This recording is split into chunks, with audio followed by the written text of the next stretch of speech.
I know we're all concerned about America's future, and what a hopeful and inspiring message for how to restore freedom and prosperity in America again. Thank you. Folks, it's our job as Iowans to go to the caucuses and tell the rest of America which of the presidential candidates has the message that America needs to be listening to. Does what you just heard sound like something the rest of America needs to hear?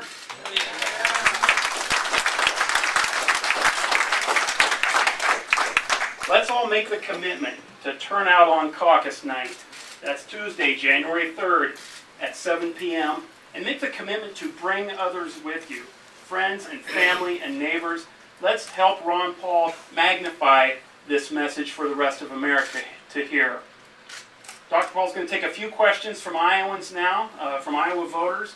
And we've kind of got a fan blowing up here, so stand up and shout it out, please, so we can hear it. Thanks a lot. No, very loud, please. Okay. Congressman, I am fascinated by the fact that it's no secret you're 76 years old. You have amazing... I don't feel I that. know, you don't act like it. But you've seen every study of it, every poll of it, every article I've read talks about your amazing appeal with young people. Where do you get that? What about you is appealing to young people? You know, I've been asking that question myself for a long, long time, and I get a lot of young people pass through my office, and tonight I'm sure I'll meet a lot more. And I very often ask that question, and I get different answers. I'm not sure I know the exact answer. I'd like to think that, you know, I talk a lot about freedom. Freedom is a young idea. It's only been tested in the history of the world for short periods of time. We had the best test. Young people are more open to new ideas than some of us, you know, they get stuck in our old-fashioned ways. And they like the idea that I stand on a principle. They like the idea that I respect the Constitution. So I think it's the youthfulness of the ideas that are very important. And for some reason there is an appeal. I don't have a full answer for that, but I'm going to keep asking those questions. And others should ask the young people. Because frequently I hear the story that a young person it used to be parents would drag their high school kids to my office and say, you know, we're having a civics lesson today, this is your congressman. But now, the young people drag their parents to my office, and the parents admit it. They say, he got me interested in what you were doing. That excites me when I hear that. It helps that you were on Jon Stewart. Pardon me? It helps that you were on Jon Stewart. Oh, yeah, you can get some information there. Doctor, I am like you, I am a doctor myself. Oh, okay. And I practiced medicine for over 35 years, and 22 years very proudly in the Navy. And the reason that I don't practice anymore is because of what you have stated, because of the insurance companies and pharmaceutical products. But I really admire your comments that you made in the national security debate the last time about bringing the troops home, which is an excellent idea, and not to really get involved with other countries' problems. But one thing that I would like to really ask you when you are elected president, and I know that you will, is, as you notice with my accent, I come from a different country. But I came to this wonderful, beautiful country 53 years ago, and I came legally. And the thing that I would like to ask you is that you don't have to change the laws, the immigration laws, just enforce them. Because nobody outside of this country who was not born in this country has the right to come to the country. It's a privilege. And the privilege should be earned, like I did. And I hope that you do that.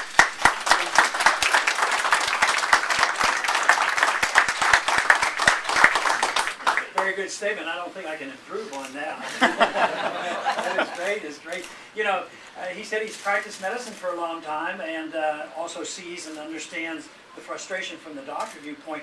To me, the biggest frustration was the breaking up, interference of the doctor-patient relationship. But the other thing that bothers me a whole lot is that I meet some doctors now, maybe in their 40s or in their 50s, when they should be at their very peak, and they're tired of it and they're leaving. So this will put a bigger burden as this Obamacare gets going, there will be more frustrations as time goes along. So that to me is a real shame. We just need more confidence that the market can deliver all goods and services better than the government.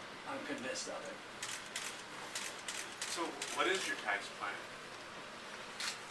My tax plan is to get it. I've never voted to raise an income tax. I would never sign a bill to raise income tax. I would, or any tax. I would always want to get a lower tax. I do not believe that the answer is in a flat tax or a sales tax, although there could be some improvements with those. But I consider the tax spending as a tax, because when you spend, you take from the economy. So you either have to tax or borrow or print the money. So spending is the problem. So I emphasize spending, and that is why I said cut $1 trillion. That is that I'm reducing your taxes by cutting spending. But my goal is to get rid of the income tax and think about the time when this country had very good economic growth without an income tax. But once again, we have to not be the policeman of the world. We can't have a welfare state. So that would be my goal. But anything that would move in that direction of lowering the income tax, some of the things we could do now, in the transition, would be to have either no corporate tax or lower the corporate tax, get rid of the tax on the reimportation of capital from overseas, because business people around the world, I think we're only one of 2 countries that actually tax the reimportation of capital. So that means money would come back here and might encourage people to bring jobs back here. And I think one of the most onerous tax is the inheritance tax. You don't have to be a multi-millionaire to have the inheritance tax threaten to break up your business or your farms and your land and have to cough up and pay the government. Besides, that's breaking up capital. The fact that if you've earned a business and you haven't, it's worth a couple $1 million or something, that breaks it up and children have to sell it. So anything I would lower a tax, that's part of my policy. And my flat-out answer is, what do you want to replace? If you want to get rid of the income tax, what do you want to replace it with? I don't want to replace it with anything. I want to replace it with cutting spending. My question is you want to get rid of the income tax, and I'm all for that, because you got trail law, or you got your tax lawyers and H&R Blocks and IRS agents and everybody else out there who'd be battling you to keep the tax system just the way it is, because that's how they make their money. How are you going to deal with those people? Every candidate I hear, I'm going to get a flat tax, I'm going to do this, I'm going to do that. My question is, how are you going to do it? How are you going to fight all those people and change the... I would continue to do what I do, ignore them. And when the president ignores them, it has a little more clout. But, after a while, it didn't take for very long that the lobbyists don't come to my office. And the political action committees are looking for them. They don't send me money either. Actually, technically, it's legal to receive political action committee money. But I don't get any.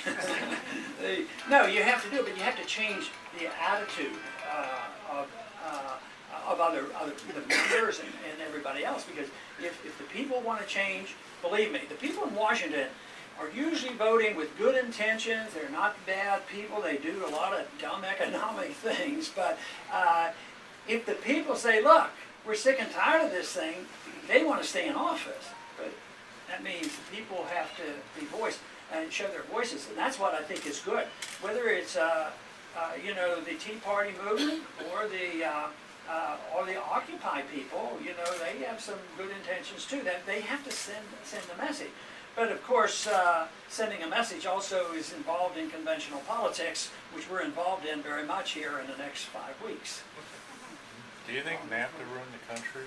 Pardon me? Do you think NAFTA hurt the country? NAFTA? Yeah. He asked, do I think NAFTA hurt the country? Overall, yes. I was opposed to NAFTA. I'm not opposed to trade, though. I like the idea of trade. I'm mostly opposed to NAFTA for constitutional reasons. One thing, it delivered the authority to the executive branch, and only Congress is supposed to deal with trade issues. And also, NAFTA and CAFTA and the World Trade Organization, WTO, and part of the United Nations, that's all the loss of sovereignty to something that is not proper under our system of government. So, instead of NAFTA, a lot of people who might argue for free trade, and they know I like trade, will argue, but in a way it sort of backfires. It protects some of the big interests.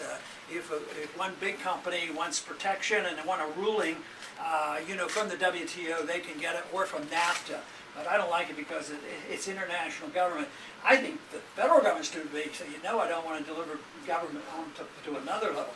I want the state of Iowa to have more authority. I want you as individuals to have the most important governing body, and that is when it comes to education, medical care, you should be making just about all your own decisions. Congressman Paul, one concern I have, and appreciate your time, is our government is so self-serving. Legislators get elected, and they pass laws that protect them from what we're going through. They don't pay the Social Security. They don't pay into our medical system, and they have retirement for life. And this is not right. It's not.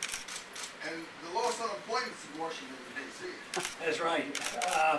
Real estate values are going up in Washington, D.C. I agree with you, and I understand exactly what you're saying, but it's been a while. I went back into Congress in 1997. I had been in and I went back. I didn't want to give up medicine. I practiced for 12 minutes. I went back in 97. But somewhere in there, members of Congress do pay Social Security. They take that out every time. But one of the worst boondoggles in Washington, which was even available in the 70s, and I had 5 years in the military and I've been in the Congress for a long time, has been the retirement benefit. So I had voluntarily gotten out of it. I do not participate in it because I think it's a ripoff of the taxpayers.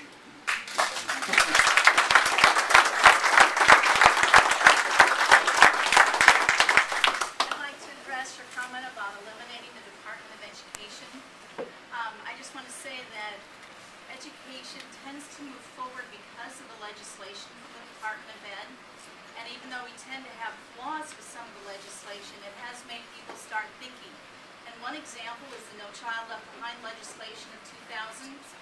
Prior to 2000, it was mostly considered the elementary teacher's problem if children did not read proficiently. Once they got into middle school or junior high, well, that's not our problem, and very few teachers knew really how to incorporate literacy into the content area. After the No Child legislation, No Child Left Behind legislation, it forced secondary as well as colleges to start thinking about these children who were falling down the tracks, through the cracks. So I'm just going to say, without the legislation from the Department of Ed, a lot of major problems simply were not addressed. So I just have concerns with Okay, a fair assessment. You've had experience. I think that most of the people that I run into aren't all that happy about it, both from teachers and administrators, about No Child Left Behind, and there is a cost. But let's say that you were in a majority viewpoint. I would still argue the case that if you want the federal government to take over your educational system, if you don't want to totally destroy the Constitution, amend the Constitution and say, it's now a proper function for the federal government to do these things. So I have two gripes about it. But I don't think we should, I don't think for a minute that everybody suffers from it. I think that there's always, on every government program, some people benefit and other people have to pay the bills and they are unhappy about it. But I don't like it for constitutional reasons, but I do get a lot of complaints about it. So I appreciate your comment. How can we win this thing without the media recognizing you? They don't want to talk about you. It's up to you. I'll tell you what, I don't know how many other candidates that come through town, but I'm always excited coming into the small town, and I see a lot of people here. That's a good sign. I mean, as much complaining as I do, and I don't like what they do to our civil liberties, we still have enough freedom left for me to run, and for you to express yourself, and for you to go out and do something. So if they've ignored us, which they have, but we pull something off, if you pull something off and something unbelievable or they don't want to accept occurs here on the 3rd, believe me, it's going to be tough on them to ignore it. But there has been other ways, just word of mouth, and I spend a lot of time. I talk to all those college kids, they go and talk to their parents and that sort of thing. And the internet is fantastic. It was a great little invention. We got to, I guess, thank Al Gore for that. What do you think about anchor babies? Anchor babies, I'm opposed to that. It's the anchor babies, that is, if you come over and have a baby here, then of course the parents can stay and take care of them. I had personal experience with this, having been an OBGYN and living in Texas. You know, we would be called, I'd be on medical duty, and I had, by federal law, it wasn't out of human compassion or state law, the federal government said I had exactly 30 minutes to be there and provide services. And the baby, they would come in and they would deliver, so that was a new citizen. And then the very next day, the hospital wants to get paid, so they go and put them on Medicaid. And then then the parents get offered some assistance for living expenses. So it's not good. I think there's about only 2 countries in the world where you just happen to be in a country and you have a baby and you're a citizen. Can you imagine if anybody in this room or in a family member happened to be visiting Japan and you delivered a baby over there, they'd be a Japanese citizen? But the anchor babies aren't citizens. The what? The anchor babies aren't citizens, are they? You mean the ones that are born here? Yeah. Oh yeah, they're citizens immediately. Yes, No, they're not according to the not Constitution. according to the law. No, Huh? not according to the Constitution law. It says the parents have to be a citizen, a legal citizen here before. Yeah, no, but see, it's a misinterpretation from my viewpoint of the 14th Amendment that said that anybody under the U.S. jurisdiction born in this country will be a citizen. And I disagree with that.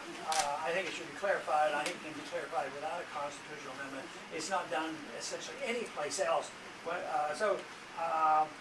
Especially with the welfare system that compounds our air. But nobody would, even if you were, anybody traveling and had a baby in another country, you wouldn't have dual citizenship. Yes, sir, I can attest to that because I was a medical officer of the Navy in Balboa Hospital in San Diego. And we had pregnant mothers from Mexico, which they're about 36, 37 weeks due, and they would walk to San Diego, Tijuana, and have the baby delivered. As a Navy doctor, you did. Yes, as a Navy doctor, and besides our medical ethics, have to do it. And that baby becomes automatically an American citizen from Not unless the legal mother's, parents. not unless the parents are citizens. According to what Maybe, I think you're interpreting the Constitution correctly. Right.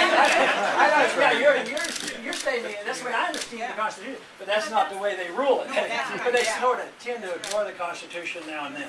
I'm involved with the American Cancer Society, and I'm kind of curious what you would do. You know, we're on the verge of some serious breakthroughs for cancer research, have the potential to save tons of lives, but that's all dependent on continuing funding for cancer research, National Institute of Health Center for Disease Control.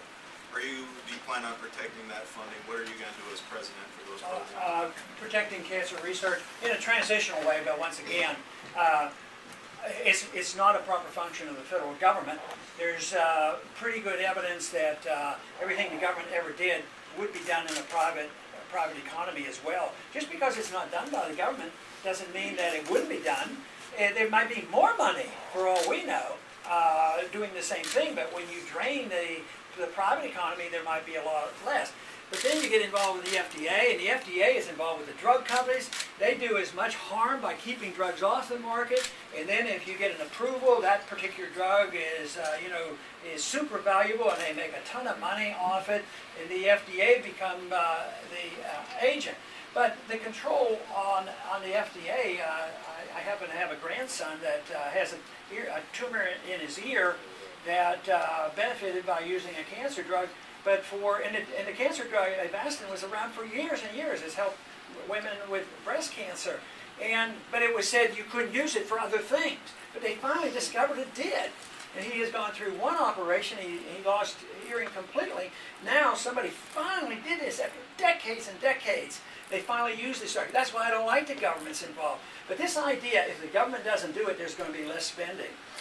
There's always a cost, there's always control, and money is distributed for political reasons in Washington, no matter how noble the cause seems to be. Whether it's building bombers and tanks, or whether it's doing drugs or treatment, it gets very political. How much time do we have left till our dollar collapses? Well, how long do we have for the dollar? Because I work on the assumption that if we don't have a dramatic change in the next election, the dollar will collapse soon. But in Austrian economics, you can predict trends, and that's why we were able to come out pretty good in the 90s and in the last decade, predicting, you know, the NASDAQ bubble and the housing bubble. The Austrian economists are good, as well as when they influenced me, as they predicted the breakdown of Bretton Woods. But as good as they are, the one thing that they recognize is that the timing is impossible, because there could be an event tomorrow that could precipitate it. The foundation has been eroded and it could come crashing down. So unless you rebuild that foundation and have soundness to your currency and get a tax structure different and have an understanding of property, it will come. But it's unpredictable.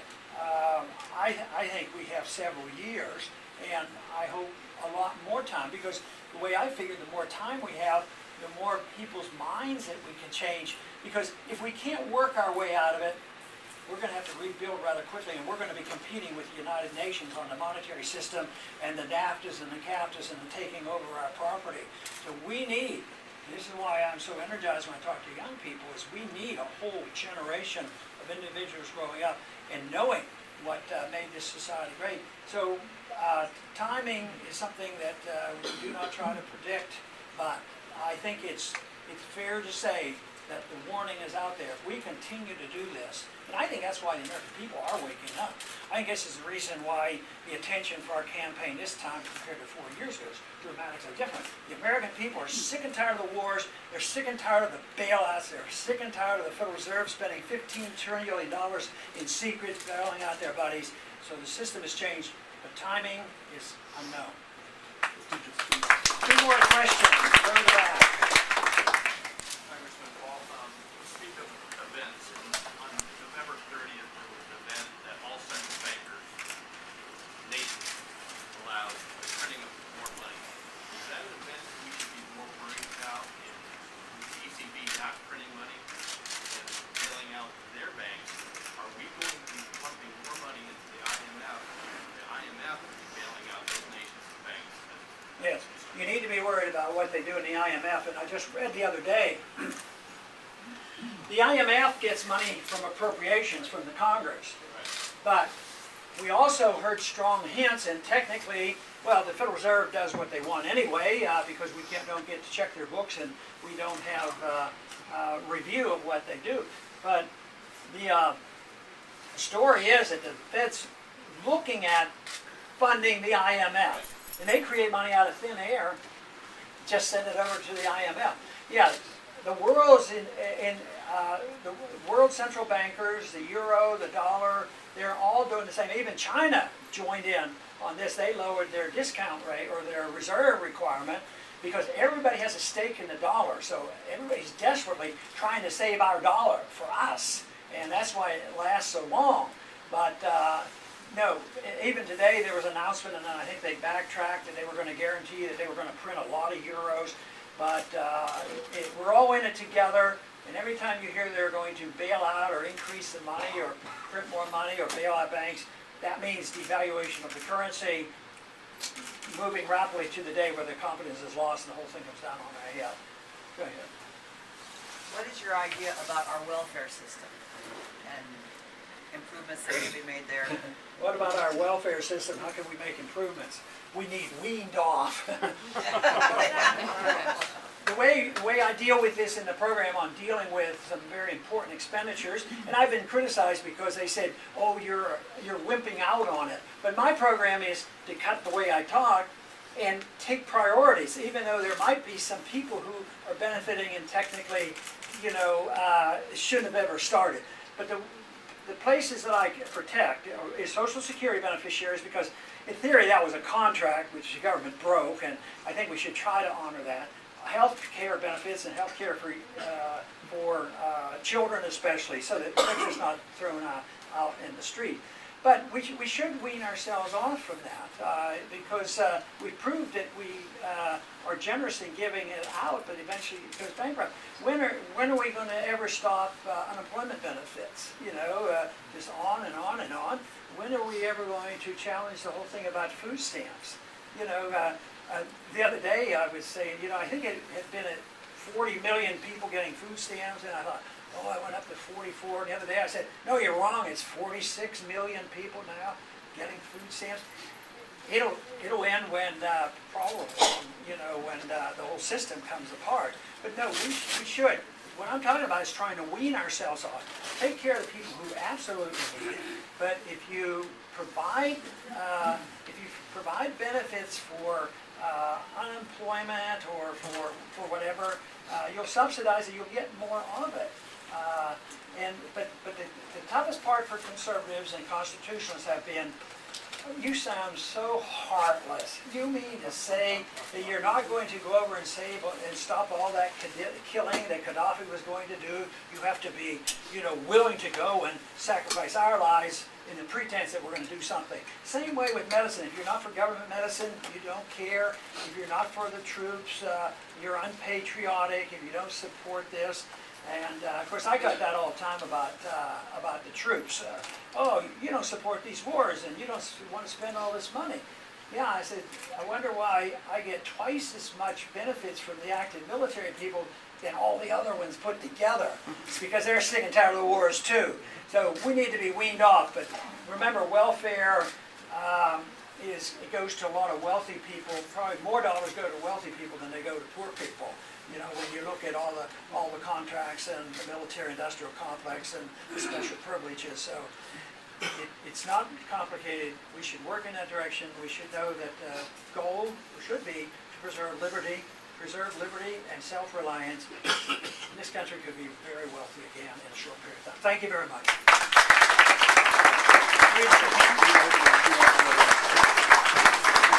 Folks, Congressman Ball has to rush right now to a media appointment, but there is another opportunity to hear him tonight. Barely 20 minutes from here, over in Ames at Iowa State University at 7 o'clock. He'll be in the Memorial Union in the Great Hall. It's free.